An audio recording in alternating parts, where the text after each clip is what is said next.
Thank you everyone for having me. Thank you for the invitation. I'm very happy to be here and chat and talk about all of this stuff. This stuff is important to us as a community, right? As the sort of agency that is responsible for cybersecurity and infrastructure security for the US. And I want to have mostly this be a conversation, so I put it in the title. So, for those of you that may not have been intimately familiar with CISA, it is the newest agency within the US government. We became a full agency within Homeland Security in 2018. We are the nation's sort of risk manager and risk reducer. That is not just cybersecurity risk. A lot of the infrastructure security stuff also falls under there. Some of the critical infrastructure sectors, there are 17, are delegated to other agencies. Obviously, like power is energy, but CISA is the sort of like critical infrastructure person for IT, for communications, elections, some other ones. If you have not seen the broad Secure by Design initiative, this is a push that we are trying to make, sort of get everyone on the same page about what we mean by what we want when we say we want things to be secure, cybersecurity, right? So we can't continue to totally just churn on all of this stuff, but it's also some non-technical points which I want to bring some color to with this. So this is all quotes from this document, but Secure by Design products, right? Things where security is designed from the beginning, and it is not the customer's responsibility, it is the responsibility of the folks designing. Hello? And one smile out of that, thank you. But also, you know, I think that this should resonate. This is not just a technical feature, right? So you can't just have the leadership of an organization assume that the technical folks will manage the security stuff without giving them the appropriate resources. Right, so also if you all have leadership folks telling you to do security stuff on top of your job and not paying you more and not giving you more resources, that is also not okay. Right, so we're trying to make sure that you all have the tools to advocate for the resources that you need to do the things you probably want to do anyway. When I talk about Secure by Design, right, I think it's easy to think about this as initial design phase of the product and then it goes. When I talk about Secure by Design, I mean that every aspect of the product lifecycle needs to be designed to have security enabled. So conceptualization phase, like are we conceptualizing a product that like, can be used securely in the first place? Obviously how you design it and implement it matters. But then also, because they're computers, like we can have a whole talk about my papers about Turing machines and blah, blah, blah, but that's not super interesting, right? Like there's gonna be vulnerabilities. There's gonna be incidents. Have we designed the product lifecycle to include vulnerability management, incident management, appropriate end-of-life stuff, right? That has to be also thought about at the design phase. It's really hard to bolt on a good end-of-life plan if you didn't think about the end-of-life plan when you were designing it when you transition to. CISA is not alone in this. The original sort of white paper here that is linked, we have co-seals from the NSA and the FBI, but we also have co-seals from all of the Five Eyes partners as well as Germany and the Netherlands. Right, so there is a pretty broad international coalition among the cybersecurity functions within the sort of Western governments that things need to be secure by design. The next Secure by Design document, which will improve on this, is very likely to have more people co-seal on it. This document was perceived pretty well by like our sort of national cybersecurity team partners. So I think this gives a little bit more color to sort of some of the, what it is actually we're looking for at sort of a high level. This is, I understand very broad, right? But I just want to make sure that I'm like setting the whole context for this. And also I want to make sure that I'm not trying to dictate the technical solutions. I like to think that I can understand when you all talk, which is like mostly true. But I am not a firmware person. Or like my background was network forensics, right? So DNS, NetFlow, email abuse. Then I tried to learn all of the logic stuff with my PhD. So program verification stuff was more of the PhD stuff that I did, which is neither of those things are firmware. I also do work on making sure that like artificial intelligence software is secure by design, which is its own whole other thing where these things also apply. Right? So I do have this sort of goal and mission to apply these things to different areas, to see how it applies, see how it's different in firmware in UEFI, understanding that firmware implementations are different than the UEFI spec, that like standards are different than implementations, right? But still these things can apply at lots of different levels. This first point, that the burden of security can't fall solely on the customer, is an important shift, even though I think it seems small. Right? I know that within the supply chain there's lots of different customers, but I think this applies at all of the loops in the supply chain. Right? So I know that some of you have like customer relationships within the supply chain. Right? The person who's most easily responsible for the security is often the person who's designed and made it, and not the person who's going to consume it and have to tweak something. Right? This accountability is at the higher levels of the organization, right? But it's also at organizational levels of accountability. Transparency, obviously, is in some tension with appropriate, privacy and corporate controls, right? But transparency about what the bad things are that have happened. Like, there's a long history of vulnerability management specifically, which is where I've been working with the vulnerability prioritization stuff. Been on the CVSS SIG with Dick for 5 years now. Transparency is an important part of fixing problems. We can't fix something we don't know about. And overall, right, we have this organizational structure that we need to have in order to achieve these goals. Because no one can do this alone. Like, I can't do this alone, CISA can't do this alone. No one organization in this room can do it alone. The technical people in an organization can't do it alone, right? Well, there we go. So this is some quotes from the blog post that Dick mentioned. Obviously there is this prompt, which is the baton drop vulnerability in the Black Lotus malware. But realistically, that is not what I'm here to specifically talk about. Both because you all know about that already, and like there's been appropriate responses within what we're able to do, given the design of the system that we had at the time the vulnerability happened, right? What I'm talking about is that there's going to be another one of these, and how do we make it so that the vulnerability response to the next one isn't a 3-year process that soaks up all of the air in the room? Right, that's the thing that I actually want to have an answer to. Because I know that you don't want that either. And from the perspective of, the cybersecurity agency that has to support a bunch of government folks who have incidents, like federal, civilian, executive branch folks call us for support on incidents. Remediation is a thing that we care about, right? And having vulnerabilities that are quite hard to close and make our incident remediation much harder is like not in our interest. I got one chuckle, thank you.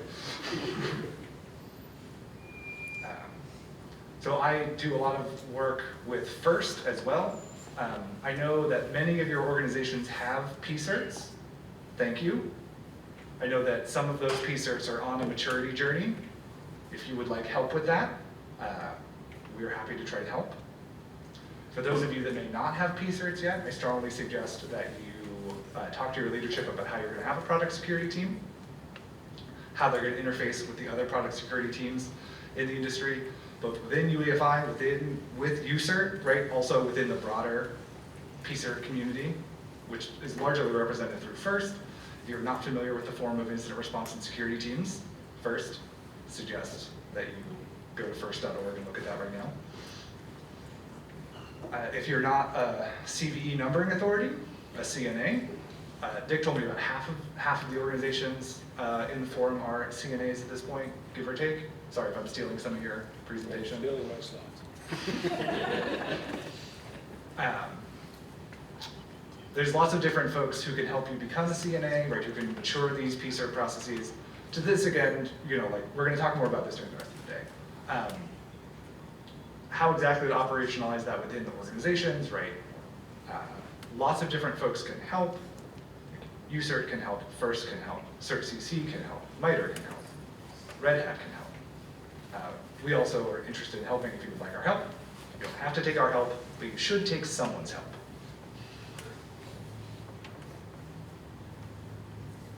This is basically the point where I don't want to just talk at you the whole time. I sort of laid out this sort of broad goal of the next time that there is a big exploitable and exploited actively vulnerability in an important firmware implementation or in the UEFI spec, the lines there for exactly what is a spec problem, what is an implementation problem is something that we can have lots of robust conversation about, but that's not the overall point, right? Next time there is a big problem like this, what can we do to make it so that we can fix it in a shorter amount of time, right? I understand all of the supply chain stuff. I was looking at the Vincent, the one white paper about timelines. Thank you for that. Really good explanation of the problem and why patching is so complicated in this space. But I don't want to stop at a problem statement. Yes, it is hard. And so what are we going to do about it to get that timeline down, especially when it's something that is not under embargo anymore because it's actively being exploited. When we get to pick embargoes, we can negotiate embargoes, and that's totally fine. I don't have a strong feeling about embargoes must be 30 days when they've been reported and no one knows about it. Negotiate those however you want. But sometimes we're going to lose control of those embargoes because they're going to be actively exploited vulnerabilities, and we don't get control of that vulnerability management process anymore. How do we manage that so that we can respond in a timely manner? That is all I really wanted to say as far as the opening to the conversation. I think that I obviously don't have as much detailed bytecode in my slides as a lot of the folks did yesterday, which maybe leaves some more space for questions, or maybe makes you think that I'm done. I don't know. That's my email, my work phone number. Any questions? Or are we going to have a break before we go to the next talk? I will be here until tomorrow at lunch, so you don't have to ask all your questions right now. John? Yeah. So you have a connection to a much broader set of communities than perhaps people in the room do here. You mentioned having looked at the timeline and the multiple moving pieces in our ecosystem. Do you see other ecosystems that have similar kinds of levels of complexity around the place that we need somewhat unique? If you do see others, are there analogous approaches to dealing with the complexity in other spaces that we could learn from? Yeah, thanks. So that's a good question about supply chain complexity and how we do the sort of cascading sort of effects, whether other places are as complicated. Some ways yes, in some ways no, right? I think that you have some of the same dependencies that other folks have because there are still, language dependencies, compilers, right, different ones. I think that there are open source, the longest supply chain I saw for the Log4j vulnerability was I think 11 deep. That also took a year to fix, right? So it's, right, also a big problem. And also has instigated a bunch of open source community, that sort of stack, Java stack, transparency and rapid patching sort of issues. And also lots of places where that's not in place yet, and also people are struggling with continual updates, right? But I think you've seen some progress in the ways that different sort of assistive coding environments can do at least some amount of vulnerability tracking for package includes better now, make it a little bit harder for folks to include like a known vulnerable library when they're writing new code. Right? That's easier than fixing all of the older ones. Talking about medical devices earlier, like medical devices have some like serious supply chain concerns, but also like more regulatory concerns because there's patient health involved. The FDA has significantly changed its regulatory regime to account for improved patching timelines.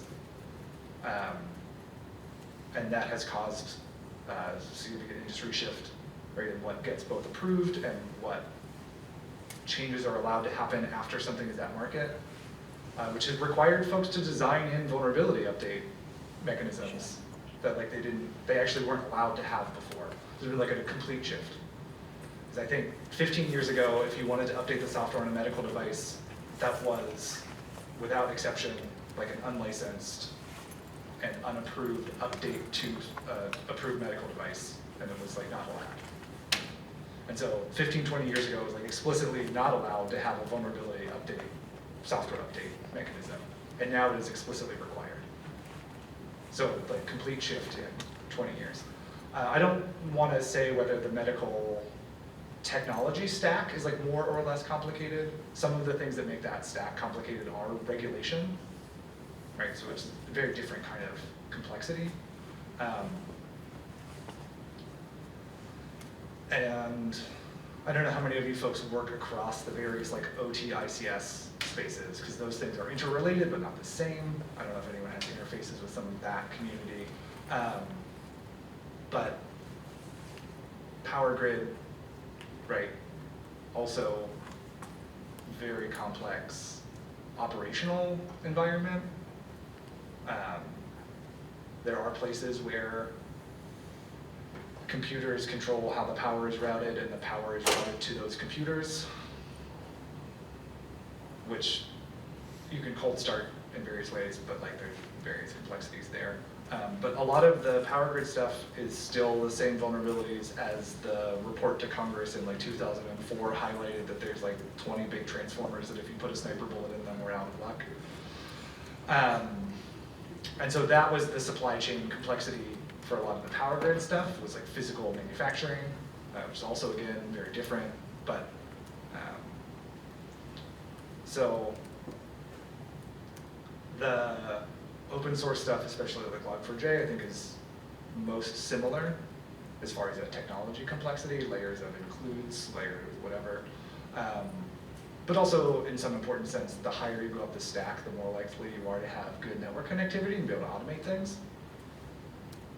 So I think that the distributed and disconnected nature of firmware and UEFI provides like plenty of unique challenges, which in some sense argues for more design ahead of time, because you can't just like sort of fix it in post to have network connection and sort of clutch it all together. So definitely some unique problems. Yeah. Yeah, we see various different organizations within the U.S. government starting to move down the route towards firmware security regulations. Where do you see as the head of that train? Okay, so I think the official line is that I can't say anything about potential regulations, and anything I say about that is purely whatever. Blah, blah, blah.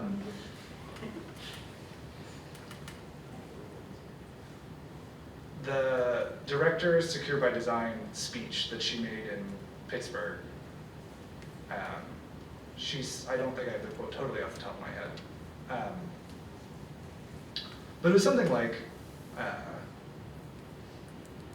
when we talk about Secure by Design, we mean not having the liability for incidents be on the people whose fault it was not. Like, the liability for a software vulnerability should not fall on the customer, which is where it currently falls. That's just her talking in a speech that she made that has nothing to do with any actual rules. How about regulations that have been approved, but which are not yet implemented, that you see coming in this end of the thing? So the Executive Order 1428 applies, right? So SBOM stuff, expect people to be asking for SBOMs. There's stuff in there about making sure that you have a bug bounty. Whether in detail what that applies to, I think it applies to like critical software, and I don't think critical software is defined yet. So I don't want to make any comments about what may or may not be critical software, but if you were critical software, then you would be expected to have vulnerability management practices, be able to do vulnerability intake, be able to do patches, be able to have SBOMs, do some of the, long established like NIST sort of guidance for, I think that the cybersecurity framework personally is too big to get a handle on, but CISA has a cross-sector performance goals, something like this, CPGs, that is a sort of down select of the cybersecurity framework, which is like a lot more manageable, and is the stuff that our CISA folks have decided is the higher priority items within the CSF for what you might want to look at first.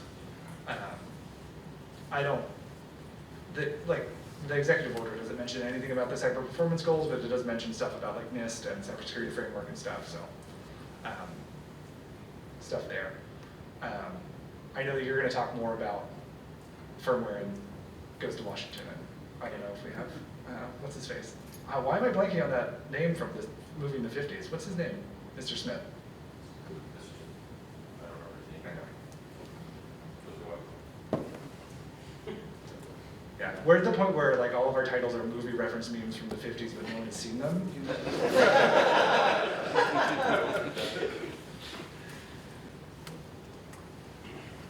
Anyone else? I don't know what time it is. All right, but go ahead, Vince. So you mentioned your background is like in program verification. So you see a place for formal to help tame some of this complexity, or you think the beast is just too big to apply more analytical rigor? Yeah, so thanks. Formal verification stuff. More specifically, I did some like philosophy of program verification stuff, which is about like when and where it's useful, which has to do with you've got to have some specific kind of flaw you're looking for, and then have the formal verification stuff be well modeled to that specific kind of flaw. There's not going to be some silver bullet, run this formal verification system over and you'll catch all the problems. Some of it is verifying to spec. So like the TLS protocol specification stuff, they actually were able, I think they managed to make the TLS protocol somehow verifiable. I don't think it's totally verified because I think it's still context sensitive grammar. But like if you had a context-free grammar for a communication protocol, and you design the protocol to make the protocol verifiable, communication protocol, right? Because then the messages you're sending don't have to be Turing complete because you can use whatever, blah, blah, blah.